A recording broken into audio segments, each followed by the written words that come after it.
Something I really love about Pixel phones is the great photography you get built right in this phone. A lot of people say it's the best camera you can buy in a phone.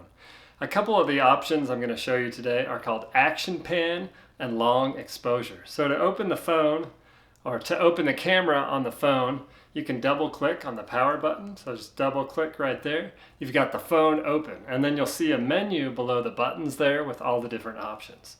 So if you want to first start with action pan, you scroll over to the left, and you can see on mine that it's not available on this phone because this is a Pixel 7a.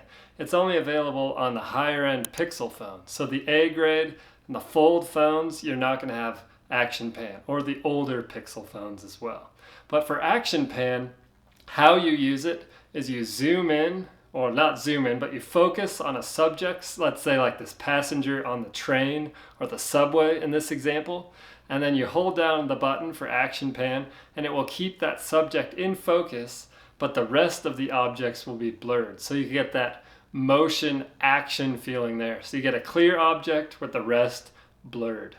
That's action pan. Really cool. Makes me consider upgrading to a 7, 8, 9, whatever, the higher end Pixel phones for sure.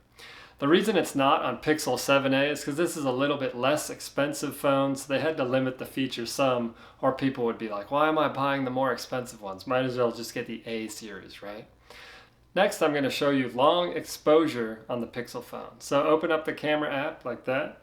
I've got the surroundings there. It's on the far left. You'll see all these different options. Long exposure. So long exposure is a little bit different than action pan, because for long exposure, the object that you're focused on will be blurry and the rest of the objects or the background will be clear. So kind of the opposite of action pan, where action pan was the object's clear, the background's blurry. Long exposure is the object is blurry and the background is clear. So this is ideal for if you want to have just a cool scene of motion, like cars on a freeway at night or a plane flying over with lights on at night, something like that. It would be a streak across the sky. You've seen those, if you want to do really long exposure, you've seen those astronomy pictures where someone will have the camera open. So long exposure means the lens is open and you can actually see the stars moving or streaking across the sky.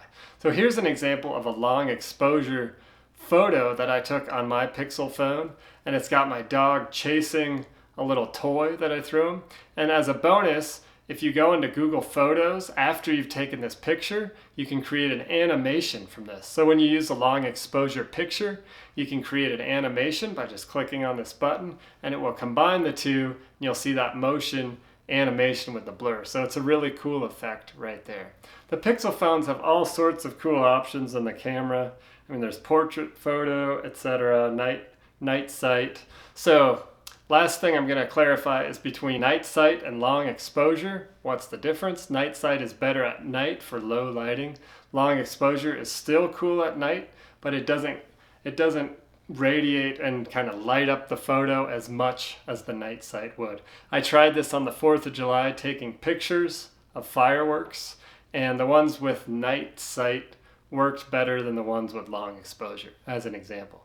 I hope that was helpful for you. Check out these new camera tools on your Pixel phones. Try them out, add a little flavor to your action photos by action pan and long exposure. If you liked the video, give it a like and subscribe to our channel, and we'll see you again soon.